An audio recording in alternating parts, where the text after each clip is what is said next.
কেউ লুটপাট করার জন্য ঢুকেছিল, কিন্তু টাকা নিয়ে বেরোতে পারেনি। যেই ওকে বাধা দেওয়ার চেষ্টা করেছিল তার উপরেই আক্রমণ করে। স্যার, লাশ। সারিকা?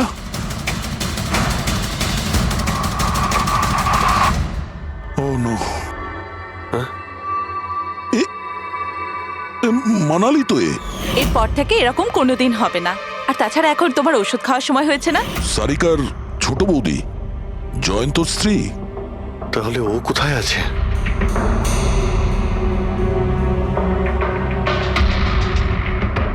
ও নো। দয়া,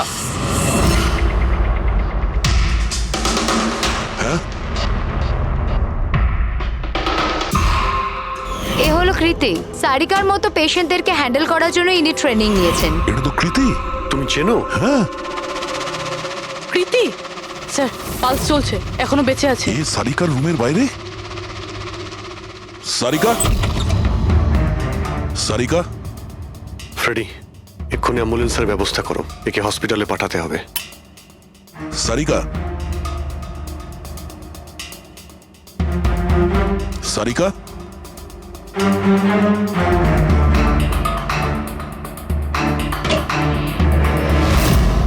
সারিকা, সারিকা, অভিজিৎ। না না না না না, কিছু নেই, কিছু নেই। রিল্যাক্স, আমরা সিআইডি থেকে। এসো, রিল্যাক্স, বাইরে রিল্যাক্স। এসো, বাইরে এসো, বাইরে এসো। বেবি, এসো। সাবধানে। তুমি ঠিক আছো তো? বসো, এখানে বসো। থ্যাংক গড একে পাওয়া গেছে। তুমি ঠিক আছো? সবাইকে মেরে দিয়েছে, সবাইকে মেরে দিয়েছে স্যার। এক মিনিট, এক মিনিট। কে করেছে এসব? কে ছিল সে? দয়া স্যার, কি হয়েছিল? স্যার সবাইকে মেরে দিয়েছে স্যার। কে? মেরে দিয়েছে, কে?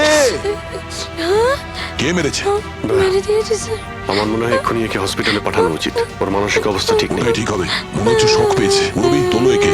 ওঠো, ওঠো। আমার সাথে এসো।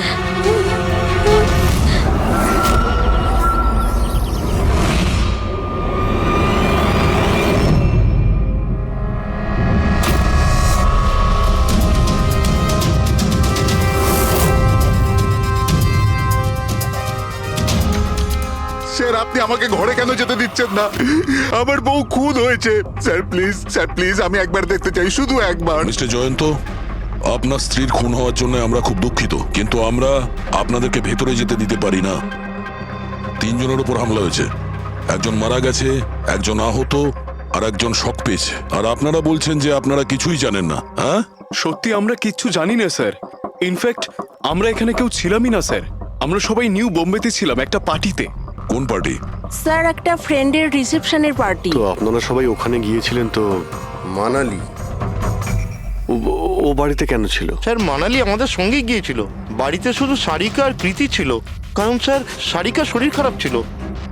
কিন্তু স্যার এই পার্টি থেকে হঠাৎ মানালি কি করে হারিয়ে গেল আমরা কিচ্ছু জানি না স্যার। স্যার, হ্যাঁ পূরবী। স্যার এই দেখুন, এর নখে এবং এর বডিতে অনেক গুঁড়ো চুল পাওয়া গেছে। স্যার এই কাঁচের টুকরোগুলো দেখুন, বেশ মোটা, মনে হচ্ছে কারো চশমার কাজ।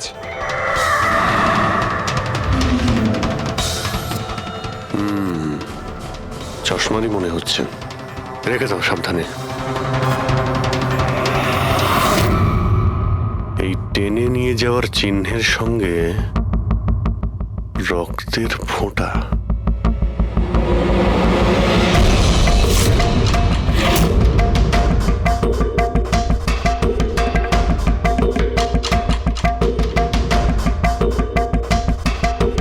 এখানে এতটা রক্ত, মানে এখানে এসে দাঁড়ায় আর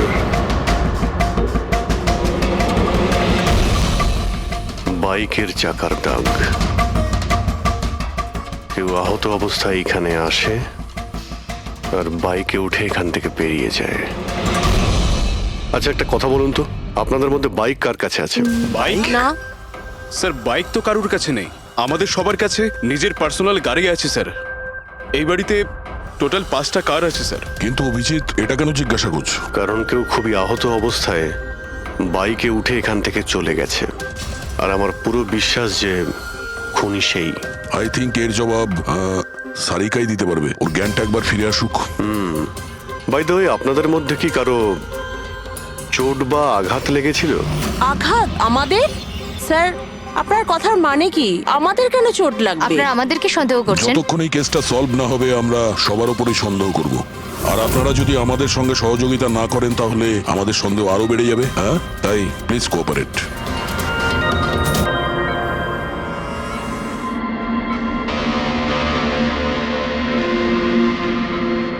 সারিকা,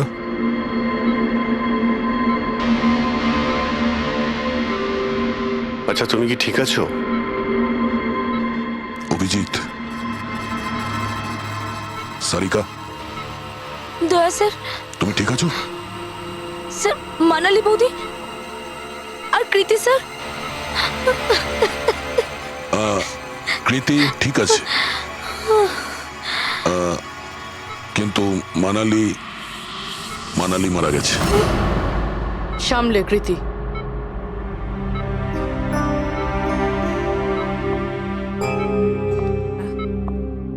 কৃতি, কৃতি, তুমি ঠিক আছো তো? I am so glad you okay. Thank God তুমি ঠিক আছো।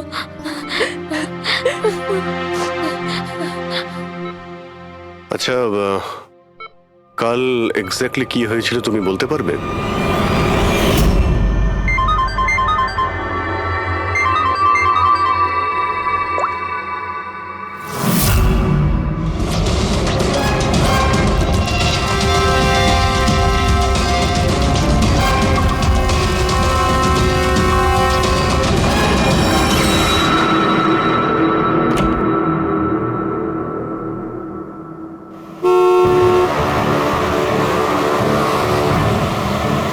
বৌদি,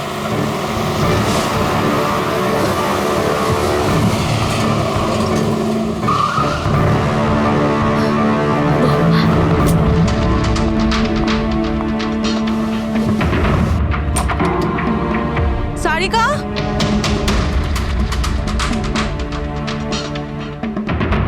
সারিকা, সারিকা কোথায় তুমি? বৌদি, সারিকা, সারিকা,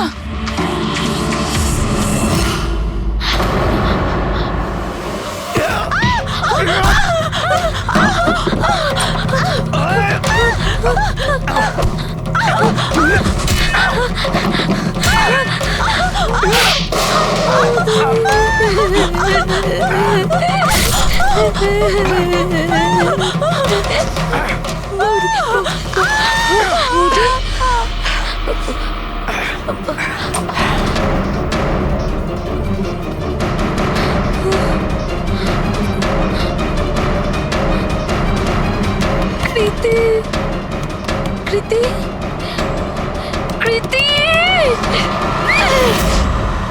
তো তুমি ওনার দরজাতে ধাক্কা দিয়েছিলে। তো কৃতি, আপনি কি দেখেছিলেন? আপনার উপরে আক্রমণ কি করে হলো?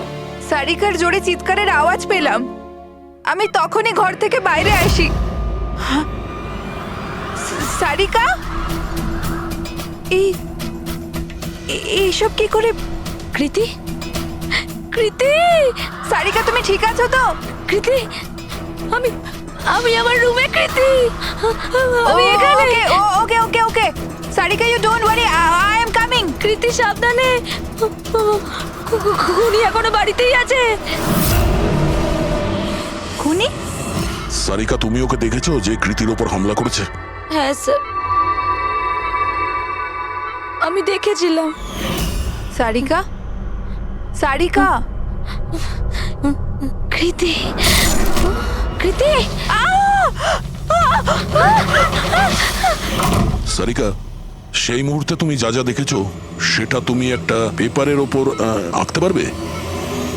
হ্যাঁ স্যার, যখন আমি ওনাকে মানালি বৌদির পেছনে দেখেছিলাম তখন খুব ভয় পেয়ে গেছিলাম। আমি শুধু ওই মুখটার একটা ঝলক দেখতে পেয়েছিলাম স্যার। যখন আমি আবার দেখি তো তখন আমি শুধু হাতটুকু দেখতে পাই। কৃতি আমার দিকে আসছিল আর তারপর পিছন থেকে হাত এলো, ওই হাতটা ওর ওপর হামলা করলো। লোকটা রেনকোট পরেছিল আর গ্লাভস আর একটা বড় চকমকি ঘড়ি, এই যে একেবারে সেরকমই হুবহু যেমনটা আমি দেখতে পেয়েছিলাম।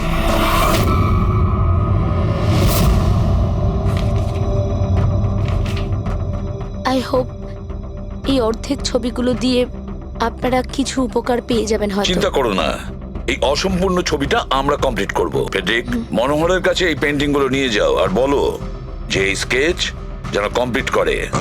Sarika, thank you so much. আপনি যেতে পারেন, টায়ার্ড হয়ে গেছেন হয়তো। চলো সারিকা।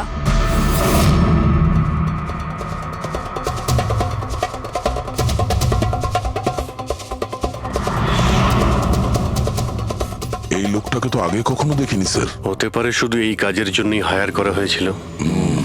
আর ঠিক সময়ে মানালি ওর প্ল্যানটা ভেস্তে দিল। খুব মন দিয়ে দেখো এই স্কেচটা। এটা সেই লোকটার ছবি যে মানালিকে খুন করেছিল। আপনারা কি একে কোনোদিন দেখেছেন? আমি তো বুঝতেই পারছি না আমাদের কেন সন্দেহ করা হচ্ছে। এক্স্যাক্টলি, আমরা সবাই সারিকার আপনজন, আর আজ আমরা বিজনেসের সব কাজ ছেড়ে এখানে এসেছি শুধুমাত্র সারিকার জন্য। আর আপনাদের মনে হচ্ছে আমরা ওকে মারতে চাইছি? স্যার যে মারা গেছে ও আমার বউ স্যার, আর সারিকা আমার বোনের মতো। স্যার, আমি যখন খুব ছোট ছিলাম আমার বাবা মা মারা গিয়েছিল। সারিকার বাবা মাই আমাকে আদর যত্ন করে বড় করে তুলেছে।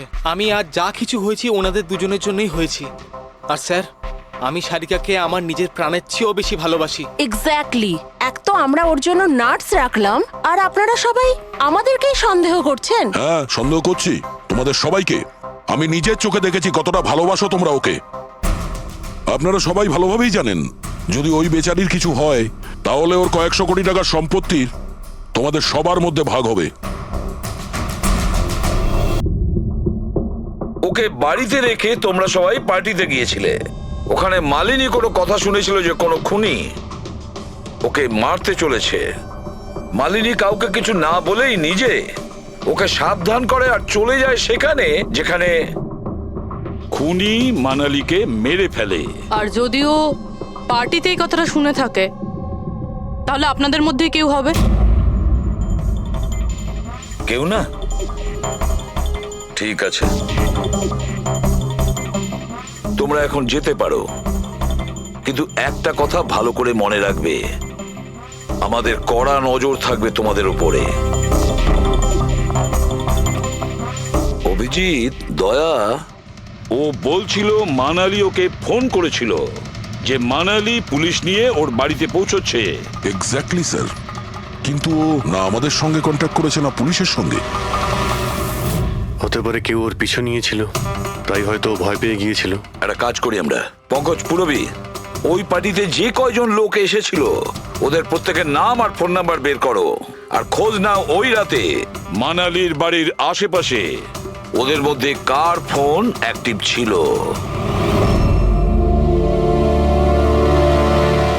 স্যার, হ্যাঁ স্যার, ওই রাতে ওখানে 250 লোক ছিল, কিন্তু স্যার একজন হচ্ছে ঈশান। ওই রাত্রেও পার্টিতে ছিল আর ওখান থেকে ও সারিকার বাড়ির দিকে গেল যখন মানালি পার্টি ছেড়ে গেল। আর ফোন ওখানেই বন্ধ হয়ে যায় ওদের বাড়িতে। স্যার, আর একটা আজব ঘটনা ঘটেছে। মানালি সেই রাতে ওই বাড়িতে ফোন করেইনি, বরং সেখান থেকে ব্যান্ড্রায় গিয়েছিল, কোয়াড্রাম, আর তারপর থেকে ফোনটা সুইচড অফ। মানালির সেল ফোন তোর কাছেই ছিল ওই ক্রাইম সিনে।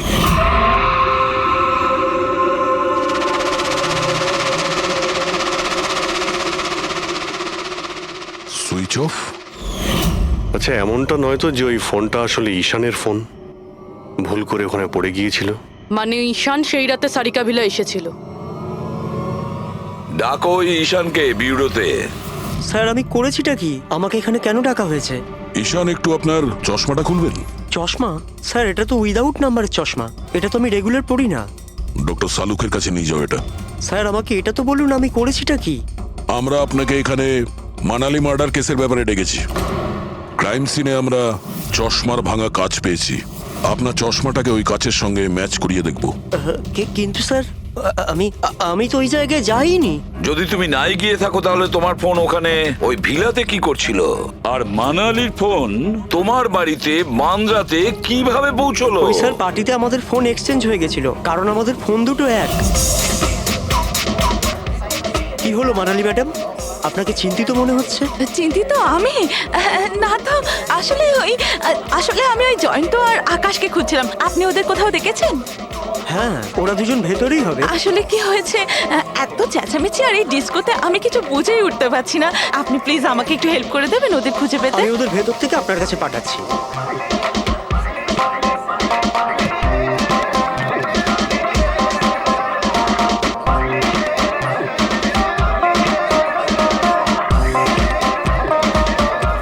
মানালি, ঈশান, তুমি তো বলছিলে মানালি খুঁজছে আমাদের। কোথায় মানালি? আরে এক্ষুনি তো এখানেই ছিলেন মানালি, কি জানি কোথায় চলে গেলেন। ওই দিকটা কি দেখি, চলো। স্যার আমার ফোন সুইচ অফ ছিল, এই জন্য আমি মানালিকে বলতে পারি। সেই কারণে মানালি পুলিশকে ফোন করতে পারেনি।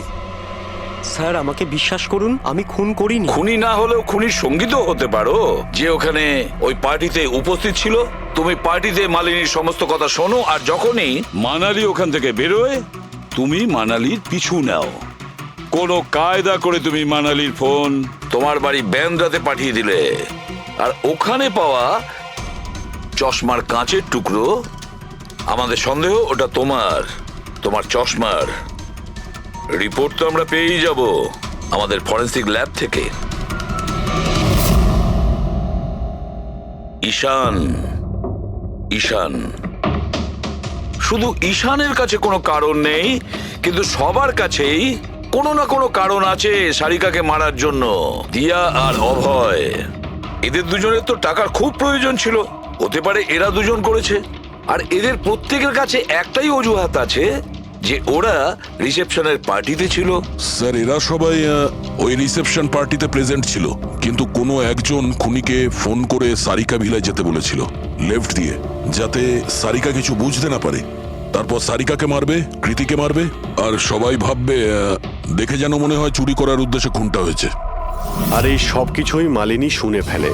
তারপর ননদকে বাঁচানোর জন্য ও বাড়ি ফিরে আসে, কিন্তু ও সেখানে খুন হয়। কিন্তু মারা যাওয়ার আগে ও খুনিকে আহত করেছিল।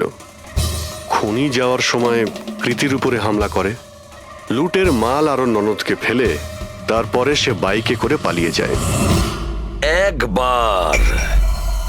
শুধু একবার এই খুনির ব্যাপারে কিছু যদি জানতে পারি না, কিছু, তাহলে ধরে নাও মাস্টার মাইন্ড আমাদের হাতে।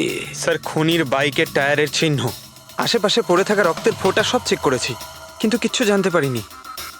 স্যার মনে হয় যে খুনির কোনো পাস্ট রেকর্ড নেই। এর মানে হলো খুনি কোনো পেশাদার অপরাধী নয়। স্যার মানালির জামা কাপড় থেকে আর নখ থেকে যে চুলগুলো পাওয়া গেছে, সালুমকে স্যার সেটা টেস্ট করছে, হয়তো কিছু পাওয়া যাবে।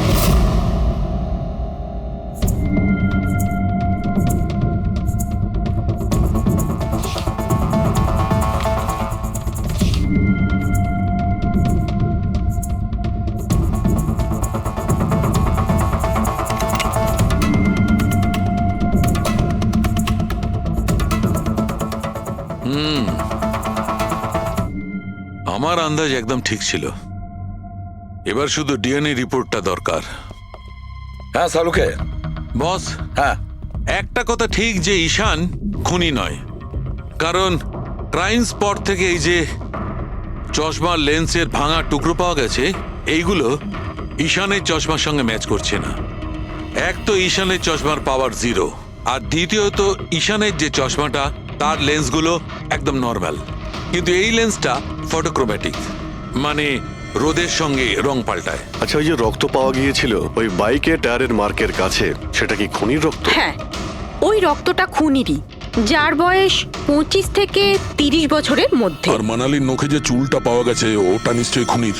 আসলে বস, হাতাহাতি করবার সময় চুল গোড়া থেকে উপড়ে আসে, অথচ এই যে চুলটা, এটা উপড়ে আসেনি, কাটা হয়েছে। আর এইটা দেখো স্ক্রিনে, যতগুলো চুল আছে সব আলাদা আলাদা রকমের। কোনো চুল সিধে, কোনোটা কোঁকড়ানো, আর ওগুলো রং দেখো, প্রত্যেকটা চুলের রং আলাদা। কোনোটা কালো, কোনোটা ব্রাউন, কোনোটা ডার্ক ব্রাউন, আর ওই গোল্ডেনও আছে। এই চুলগুলো একটা লোকের হতেই পারে না।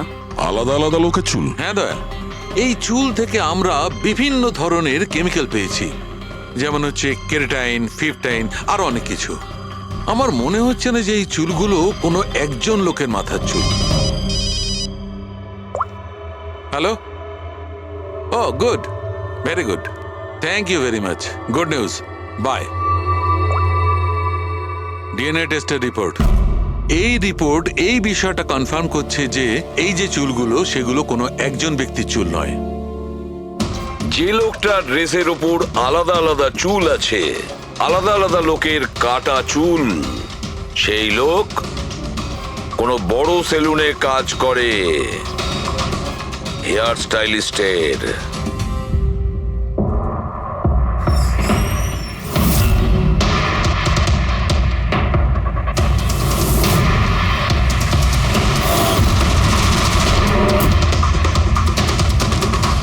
স্যার, এ তো বিমল, আমাদের স্পায়ের স্টার হেয়ার স্টাইলিস্ট। স্যার, এখানে যেই আসুক না কেন সবাই ওর কাছেই হেয়ার স্টাইল করতে চাইতো। কিন্তু স্যার, এই কিছুদিন ধরেই হলো এই টাকা পয়সা নিয়ে ভীষণ চিন্তিত থাকতো। এর জুয়া খেলার খুব অভ্যাস ছিল। কিন্তু স্যার, এ খুন করবে এটা স্যার আমি একদম ভাবতেই পারছি না। যাই হোক, এখনো কোথায় আছে বলতে স্যার, পারবেন? একে এখন কোথায় পাবেন এটা আমি বলতে পারবো না, তবে কিছুদিন যাবত এখানেও কাজে আসছে না, আর না ও আমার ফোন তুলছে। আপনি ওর ফোন নাম্বার আর অ্যাড্রেসটা দিন আমাদের। হ্যাঁ স্যার, আমি এখনই আনছি।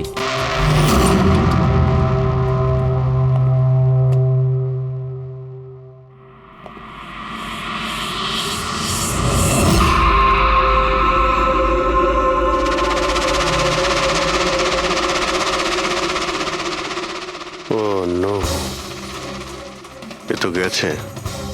বিষ খেয়েছে। এখানে আঘাত লেগেছে, আর এই কাঁধেও নখের চিহ্ন। মানে এই হলো সেই যে মানালিকে খুন করেছে। দেখো কিছু পাওয়া যায় কিনা।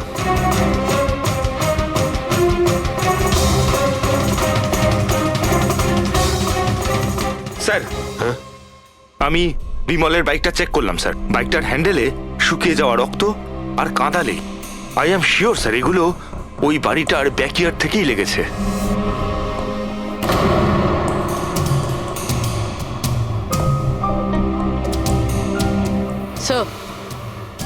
স্যার, এই ভেঙে যাওয়া চশমা আর এই রেনকোট পেয়েছি। রেনকোটে রক্ত লেগে আছে।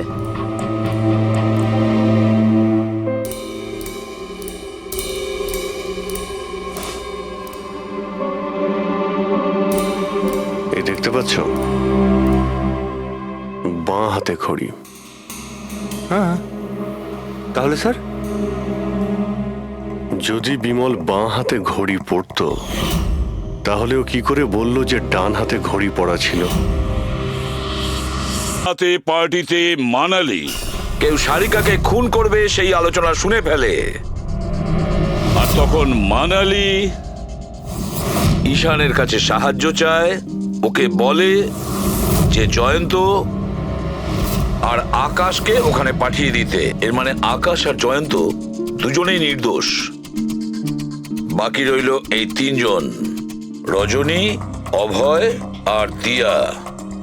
ওই খুনের মাস্টারমাইন্ড এই তিনজনের মধ্যেই কেউ হবে। আচ্ছা স্যার, ওই কলের অন্যদিকে কে ছিল? স্যার, ওই বিমল হতে পারে। না স্যার, আমি বিমলের ফোন রেকর্ড চেক করেছি। ওই রাত্রে ওদের মধ্যে কেউই বিমলকে ফোন করেনি। তাহলে অপর প্রান্তে কে ছিল সেদিন? ল্যান্ডলাইন? আচ্ছা, ওদের বাড়ির ল্যান্ডলাইন ফোন? হ্যাঁ, হতে পারে।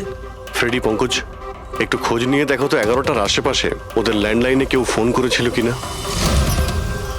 ওই মেয়েটার কথা অনুযায়ী খুনির ডান হাতে ঘড়ি পড়েছিল, যেখানে বিমল বাঁ হাতে ঘড়ি পড়েছিল। আরও এটাও বলেছিল যে খুনি যে রেনকোট পরেছিল সেটা ব্লু কালারের ছিল, কিন্তু আমরা বিমলের বাড়ি থেকে যে রেনকোট পেয়েছি সেটা কালো ছিল। হতে পারে সারিকা কিছু ভুল করেছিল, ঠিকমতো দেখতে পাইনি ও। স্যার, স্যার ওই রাতে 11:30টার সময় বাড়িতে কেউ ফোন করেছিল। কে ফোন করেছিল? আপনারা সত্যি বলছেন এই সব কিছুর পেছনে আমার নিজের লোকের হাত আছে? একটু অপেক্ষা করুন, সব জানতে পারবেন। স্যার আপনারা আবার কেন খোঁজ খবর নিচ্ছেন? একবার তো খোঁজ খবর নিয়েছেন। সেদিন প্রমাণ একত্রিত করার জন্য আর আজ কেস ক্লোজ করার জন্য। আপনি একটু অপেক্ষা করুন, এখনই সবকিছু জানতে পেরে যাবেন। স্যার, পেয়ে গেছি। কিন্তু এটা তো সেই রেনকোটটাই যেটা ওই খুনি পড়েছিল। এখানে কি করে এলো? বলছি, তুমি বলেছিলে যে মানালি তোমাকে দৌড়ে এইখানে বাঁচাতে এসেছিল। কারণ ও ওখানে পার্টিতে শুনেছিল যে কেউ তোমাকে খুন করতে চায়। কিন্তু সে খুনি ছিল না, সেই ছিল যে এই পুরো প্ল্যানটা করেছিল। আর যার সঙ্গে ওর ফোনে কথা হয় সেও কিন্তু খুনি নয়, অন্য কেউ ছিল। সেই সময় এই বাড়িতেই সে তোমার সঙ্গে উপস্থিত ছিল। বাড়িতে? ওই সময় আমার সাথে কৃতি, কারেক্ট? এটা পুরো প্ল্যান ছিল। খুনি কাজ ভেঙে বাড়ির ভেতরে ঢোকে, কিন্তু গন্ডগোল তখন হলো যখন ও মানালিকে মারল সারিকা ভেবে। মানালি তো মারা গেল, কিন্তু মরার আগে ও খুনিকে এতটাই আহত করে দিয়েছিল যে খুনি এখানে সারিকাকে মারার জন্য দাঁড়ায়নি, পালিয়ে গেছে। স্যার 1 মিনিট, যদি খুনি পালিয়ে গেল তাহলে কৃতিকে কে মারলো? কারণ সারিকা নিজের চোখে কৃতির উপর হামলা হতে দেখেছে। হ্যাঁ, আমি দেখেছিলাম। ওই হাতটা এলো আর ও কৃতির উপর হামলা করেছিল। হামলা তো হয়েছে, কিন্তু করলোটা কে?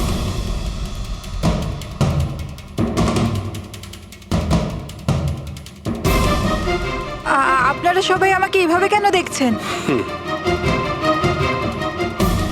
এর উত্তর তো শুধু তুমিই দিতে পারবে কৃতি। ও রাত ঠিক 10:30টার সময় শুয়ে পড়েছিল। আর মানালি কাউকে ফোনে কথা বলতে শুনেছিল রাত 11:10 আর সেই ফোনটা এসেছিল এই বাড়ির ল্যান্ডলাইনে। কে রিসিভ করেছিল সেই কলটা?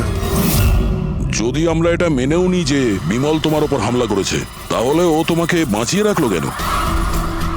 ও মানালিকে এত নৃশংসভাবে মারলো, আর তোমাকে শুধু এই একটা আঘাত কেন? ও সারিকাকে কেন মারলো না? আর এই চুরি করা টাকা ছেড়ে পালালো কেন? আর সব থেকে বড় প্রশ্ন, ও খুনিকে এই ব্লু কালারের জ্যাকেট পরে থাকতে কি করে দেখলো? কি করে দেখলো সেই ঘড়িটা যা বিমল লেফট হ্যান্ডে পড়তো, রাইট হ্যান্ডে নয়? বিমলের রেইনকোটের কালার ছিল ব্ল্যাক।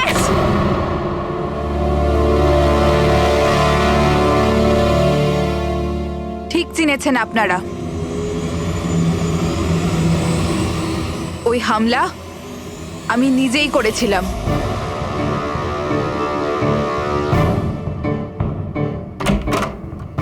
সারিকা, সারিকা কোথায় তুমি? মানালি এখানে এই সময়? Sarika,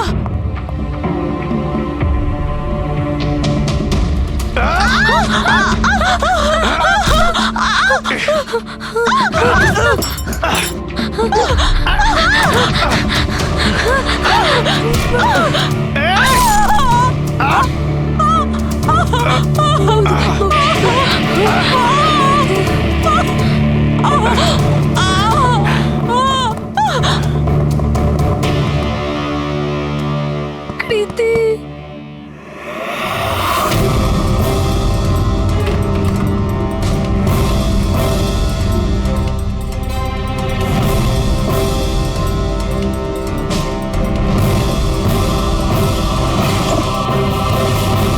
I am coming, Sarika, don't worry.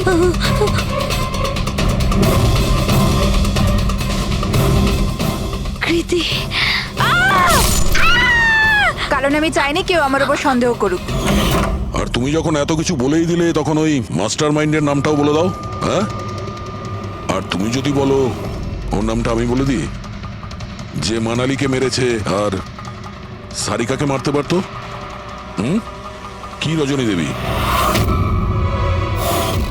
আপনি জানেন আমরা কার কথা বলছি? রজনী, তুমি? হ্যালো, কিলার শার্প 11:30টায় পৌঁছে যাবে। সারিকার খেলা শেষ, যে কোনো মূল্যে করতেই হবে। ওই আমার বাকি টাকাটা? তুমি তোমার পয়সা পেয়ে যাবে। ওকে।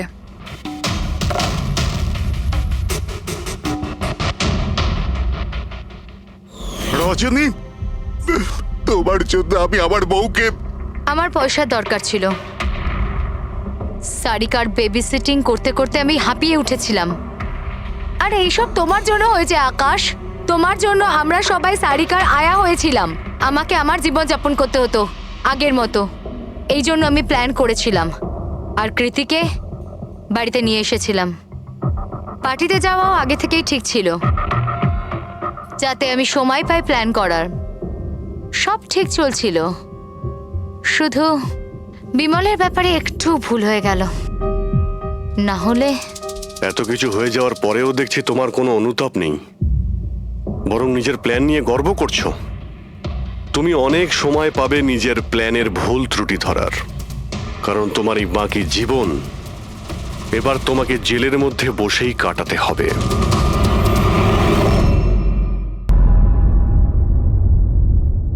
Good morning Manasi.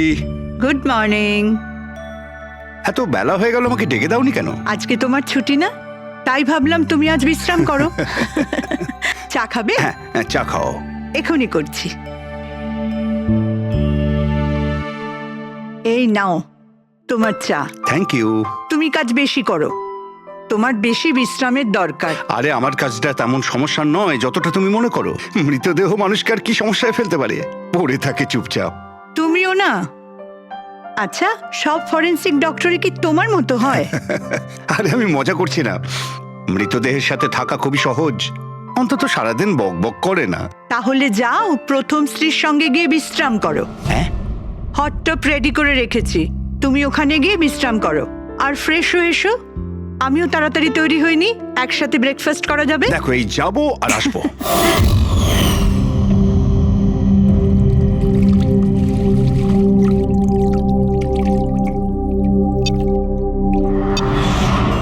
Good morning mom. Good morning বাবা। কি ব্যাপার, এত সুন্দর সুগন্ধ কিসের? কি রান্না হচ্ছে? ওটা তো খাওয়ার পরই জানতে পারবি।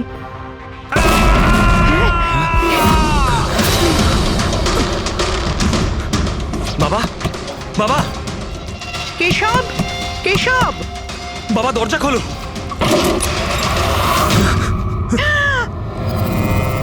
বাবা,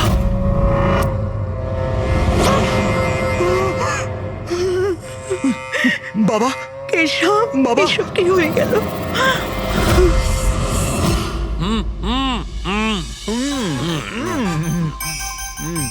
না না, আজকে এই যে ফুচকাটা আমরা খাচ্ছি না, আমার কলেজের দিনগুলো মনে পড়ে যাচ্ছে। কলেজে এমন কি করতেন স্যার? আরে পঙ্কজ, আমাদের কলেজে, মেডিকেল কলেজে যত ব্যাচমেট ছিল, ঘনিষ্ঠ বন্ধু, সবাই একসঙ্গে বসে যেতাম টেবিলের ওপরে আর বাজি ধরতাম 1 মিনিটের মধ্যে কে কতটা ঝাল আর কত বেশি ফুচকা খেতে পারে। আরে ভাই 1 মিনিট, এই দেখো কলেজ ফ্রেন্ডের নাম করেছি আর কলেজ ফ্রেন্ডের ফোন এসে গেছে। হ্যালো, হ্যাঁ কেশব। দাদা, দাদা একটু সাহায্য করুন। মানসী, কিছু করুন দাদা, প্লিজ সাহায্য করুন। ব্যাপারটা কি মানসী? উনি মারা গেছেন।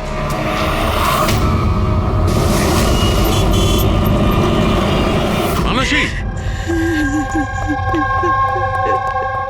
মানসী, মানসী কি হয়েছে? আমি রান্নাঘরে ছিলাম হ্যাঁ, আর কেশব বাথরুমে। বাথরুমে? তারপর জোরে চিৎকার শুনি। এখানে তো পুরো জলে ভর্তি, সাবধানে।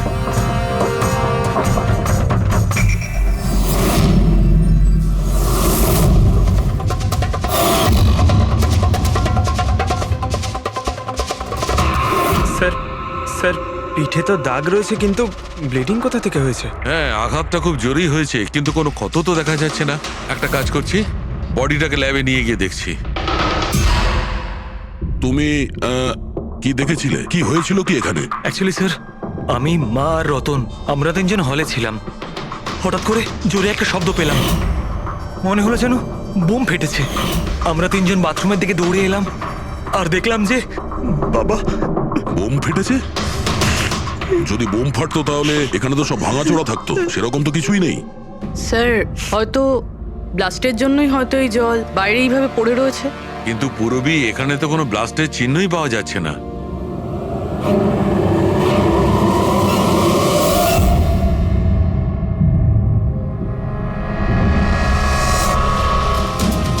আপনাদের কি মনে হয় কে কে করতে পারে?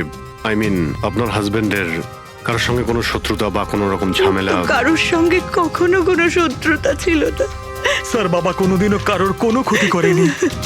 উনি একজন সাকসেসফুল ডাক্তার ছিলেন, প্রাইভেট হসপিটালে চাকরি করতেন। হসপিটাল থেকে বাড়ি, বাড়ি থেকে হসপিটাল। শত্রু তো ছেড়েই দিন, উনি কখনো কারোর সাথে ঝগড়াও করেননি।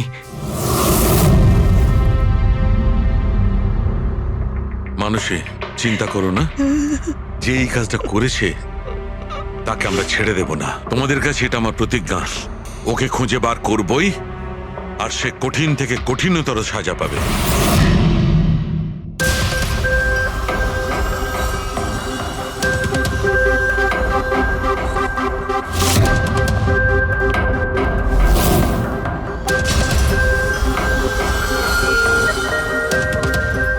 হ্যাঁ শালুকে, কিছু পেলে?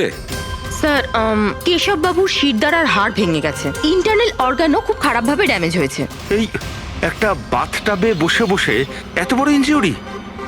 বস, কেশবে যে ধরনের চোট লেগেছে এটা এইরকম একটা আঘাত যেমন বোম ব্লাস্টে হয়ে থাকে। আরে স্যার, আমরা পুরো এরিয়াটাই চেক করেছি, আপনিও তো ছিলেন ওখানে।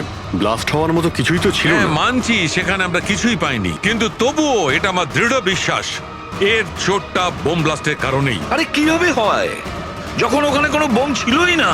তাহলে ব্লাস্ট হবে কি করে? কিন্তু এনার শিরদাঁড়ার হাড় যে অ্যাঙ্গেল থেকে ভেঙেছে সেটা থেকে একদম পরিষ্কার যে যেটা হয়েছে বা ব্লাস্ট যাই হয়ে থাক সেটা নিচের দিক থেকে হয়েছে, জলের ভেতর। এটা ওই বাথটাবের জলের অ্যানালিসিস। আপনি ওই জলে কিছু পেয়েছেন? হ্যাঁ, জলে অনেক কিছু পাওয়া গেছে।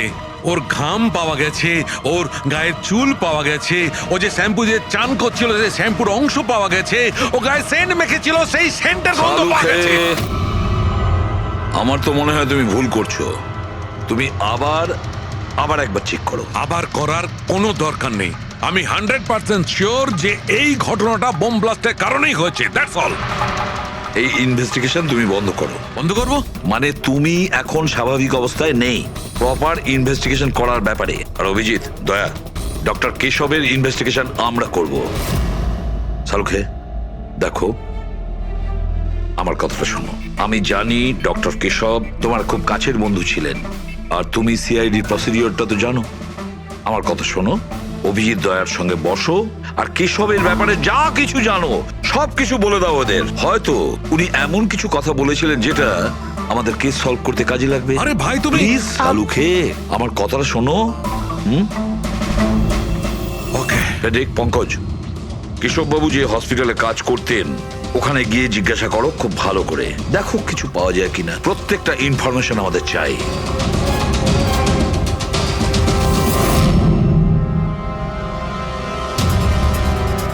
না পূরবী, না। কি কিছু পেলে? স্যার, কেশব বাবুর ফোন রেকর্ডে কিছুই নেই। কোনো হুমকির SMS, কোনো রকম আনইউজুয়াল ফোন কল, কোনো রকম আনইউজুয়াল জিনিস কিছু নেই। ভাই, আমি বলছি কেশব একজন সহজ সরল লোক ছিল, শুধু নিজের কাজের দিকে মন ছিল, কারোর সঙ্গে কোনো গন্ডগোল ছিল না। ওর কোনো শত্রু থাকতেই পারে না। স্যার, হসপিটাল থেকে কিছু পাওয়া যায়নি? ফেডরিক আর পঙ্কজ ওরাও দুজনে কিছু পায়নি।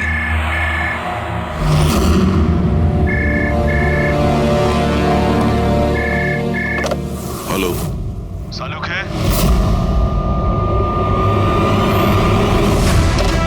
শালুকে, কেমন আছিস ভাই? চিনতে পারছিস? কে বলছো? আরে আমি হলাম তোর পুরনো বন্ধু। শালুকে, তুই তোর বন্ধুকে ভুলে গেলি? চল, কোনো ব্যাপার নয়, কিন্তু আমি আমার বন্ধুকে কিন্তু ভুলিনি। আমার উপহারটা পেয়েছিস তুই? ওই লাশ। কে তুমি? আর তুমি কেশবকে কেন মেরেছো? আবারও ভুল প্রশ্ন করলি শালুকে। ভুল কেন নয়, তোর তো প্রশ্ন করা উচিত ছিল কেশবকে আমি কিভাবে মেরেছি। আরে জিজ্ঞেস কর। তুই এমনিও ধরতে পারবি না। তুই তো এমনিতেই টাইম ওয়েস্ট করে যাবি অ্যানালাইসিস আর থিওরির মাধ্যমে। বোম ব্লাস্টের ব্যাপারে খোঁজ খবর পেলি তুই? হ্যাঁ, বাথটাবের জল পরীক্ষা করেছিস? আর কেশবের শত্রুর নাম লিস্ট করেছিস? এখনো করিসনি? তাড়াতাড়ি কর সালুকে, কি করছিস তুই? আমি তোমাকে স্যার নন ট্রেসেবল ফোন ছিল, মাল্টিপল লোকেশনস। ও মাই গড। ডক্টর সালুকে আপনি আপনি এই লোকটার আওয়াজ চেনেন? না, আমি বুঝতেই পারছি না কে ফোন করছে। এ আমাকে নিয়ে ঠাট্টা করছে। এ মনে করছে আমি কোনো সূত্র খুঁজেই পাবো না। হিন্টস তো দিয়ে দিয়েছে সালুকে, ও তো মজা পাচ্ছে, কিন্তু না চাইতেই ও আমাদের দুটো ক্লুজ দিয়েছে। এক নম্বর, ও তোমাকে আগে থেকেই চেনে, আর নাম্বার 2, ও এই বাথটাবের ব্যাপারে সমস্তটাই জানে। কিন্তু আমার শত্রু কে আছে ভাই? স্যার যে কেউ হতে পারে। আপনি এত ক্রিমিনালকে জেলে পাঠাতে সাহায্য করেছেন। এ আমার থেকে কি চায়টা কি? প্রতিশোধ। ও তোমার কাছে প্রতিশোধ নিতে চায়। কিন্তু স্যার আমরা জানতে পারবো কিভাবে এটা কে? পুরোপুরি অপরাধী চুপ করে থাকতে পারে, কিন্তু ওর করা অপরাধ কোনোদিন নীরব থাকবে না। ওই বাথটাবের ব্যাপারটা খুব ভালো করে তদন্ত করো। কেশবের মৃত্যুর রহস্য ওই বাথটাবেই আছে। আপনারা এই বাথটবটা কোথা থেকে কিনেছিলেন? কেশব কিনেছিল, আমাদের বিবাহবার্ষিকীর উপহার। কোথা থেকে কিনেছিল তা তো আমি জানি না। আপনার হাজব্যান্ডের রেকর্ডে ক্রেডিট কার্ড স্টেটমেন্টে কোনো টাব কেনার কোনো ট্রানজাকশন তো নেই। উনি হয়তো ক্যাশ টাকা কিনেছিলেন এটা। এটার বিল বা রিসিট কিছু আছে আপনার কাছে? বিল হয়তো ড্রয়ারে আছে।